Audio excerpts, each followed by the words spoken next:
What is up, YouTube? It is Pure for Kicks, and I am back with another update on my office tank.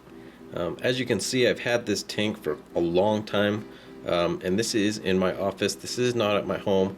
I'm just chilling at the office, and it's the end of the day. I did switch the tank around, so I thought I would make a video on it and show all of the folks out there on YouTube what I did to my tank. This tank has been a Java Moss shrimp tank for about a year and a half now. And I was getting kind of sick of it, and the shrimp really was just not breeding as I would like them to. So there is another project that I was working on at my house, and that is the Neolamprologus multifasciatus, the shell-dwelling cichlids. I have been working on getting my colony back really strong on those particular cichlids. One, because they're one of my favorite definitely probably one of my top 3 favorite cichlids, and 2, there is just not very many of them here in my town, so I wanted to breed them up. So I made sure I had a good supply of them just in case anybody wanted them and they could come over and pick some up. So yeah, I figured I'd give you a little overview of the tank. The multifasciatus tanks are super simple tanks. I do have a heater in this bad boy, and as you can see, it has a painted black background, and I do have one sponge filter. This is the only filtration in this system, and the reason why I did only keep the sponge filter on this system is because the cichlids that are in this tank currently are super small, and I did not want them to get sucked up by the hang on the back filter.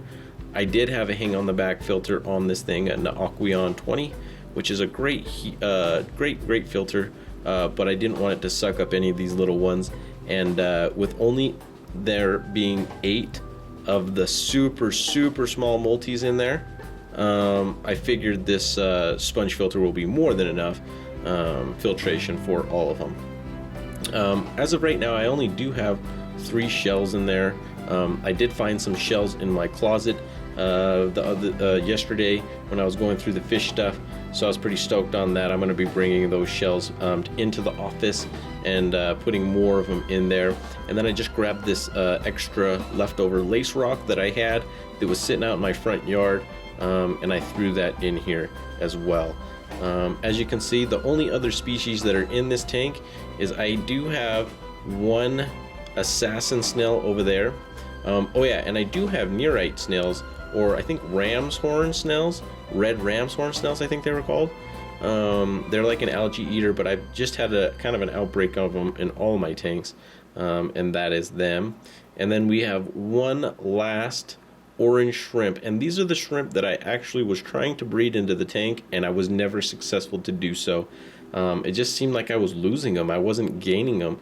Right when they got in the tank, they started having a few little spawns, but then I just never saw any babies. I don't know where they went. So that didn't really work out for me very well, and I only have 2 of the shrimp left that I have found. There's one of them, and then the other one is right over here.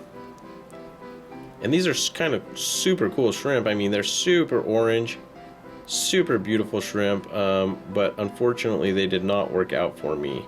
So now I did make this a multi-tank. As you can see, there's a baby multi right there. And then there's 3 of them right there. And then there should be some more right over here. But as you can see, they are super small at the moment. I just took these ones out of my multi-tank that is in my living room. I have a similar setup to this one, as you see right here, in my kitchen. I'm sorry, I said living room, but it's in my kitchen, and they have 2 spawns in that tank, and I was super excited about it. So I went ahead and I grabbed 8 of the little guys, and I bring them to my work so I can try and get these little guys to grow up and spawn and have their own children as well. So yeah, that's it on my little update on my super small 10-gallon multi-tank at work. But I was super excited about it, so I wanted to show it off to you guys. As you know, this, if most of you seen some of my older videos, this tank I got for only $1 at the auctions. So it's kind of a sentimental tank. That's why it's a little scratched up, and I still use it. But I love this tank. I got it for $1, and I always just told myself I was going to do as much as I could with this $1 tank and see what I couldn't make out of it.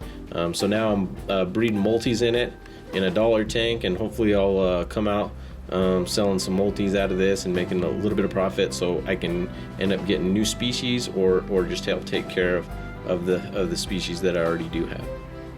But yeah, just wanted to give you a little update on the office tank. Look for some new videos coming out soon.